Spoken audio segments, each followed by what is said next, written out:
ప్రాంతంలో ఉన్నటువంటి ప్రతి ఒక్కళ్ళ మీద మీరు ఏ విధమైనటువంటి గత 10 సంవత్సరాల్లో ఏ విధమైనటువంటి దాడులు చేసినారు ఏం చేసినారు అనేది అందరికీ తెలిసిన విషయమే. ఏమంటారు అనంటే show master endorsing another show master.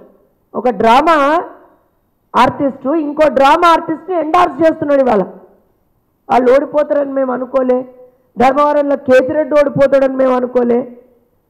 మరి ఇక్కడ ఆ రోజున చంద్రబాబు నాయుడు గారి కోసం జనాలు బయటకు వచ్చి ఒక చిన్నపాటి ధర్నా చేస్తా అంటే ఆ రాష్ట్రం సమస్యలు అక్కడ పెట్టుకోండి, ఈ రాష్ట్రానికి తీసుకురావద్దన్నావు కదా. మరి నువ్వు ఇవాళ ఎట్లా ఆంధ్ర గురించి మాట్లాడుతున్నావు? నీకేం అవసరం ఉందని మాట్లాడుతున్నావు? మేము కూడా అనొచ్చు కదా, మేము కూడా మాట్లాడచ్చు కదా. అరే ఒక్క చిన్న మాట, మొన్న తెలుగుదేశం పార్టీ కార్యకర్తలందరినీ కూడా ఉద్దేశించి, తెలంగాణ ప్రాంత కార్యకర్తలందరినీ కూడా ఉద్దేశించి చంద్రబాబు నాయుడు గారు ఒక మాట చెప్పారు.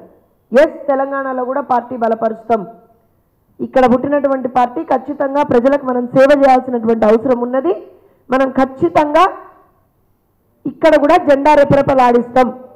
అయితే ఆ మాట అనగానే ఒక్కొక్కళ్ళకి వెన్నులోంచి వణుకు పుట్టుకొచ్చింది. ఇందులో కాంగ్రెస్ వాళ్ళేం అతీతం కాదండి. కాంగ్రెస్ పార్టీకి సంబంధించినటువంటి ఒక నాయకురాలు సింపుల్గా చంద్రబాబుకు రహస్య ఎజెండా అట. ఏం ఎజెండానమ్మా?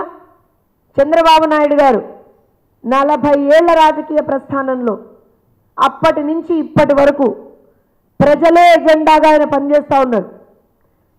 దేశవ్యాప్తంగా కాదు, ప్రపంచవ్యాప్తంగా ఒక్క నాయకుడిని చూపించండి చంద్రబాబు నాయుడు గారు అంత కమిటెడ్గా ఉన్నటువంటి నాయకుడిని, ఒక్క నాయకుడిని చూపించండి, వి ఛాలెంజ్. అలానే ఆ పార్టీకి సంబంధించినటువంటి ఇంకొక నాయకుడు. ఇవి వాళ్ళ మాటలు. ఏమనుకుంటున్నారు అసలు?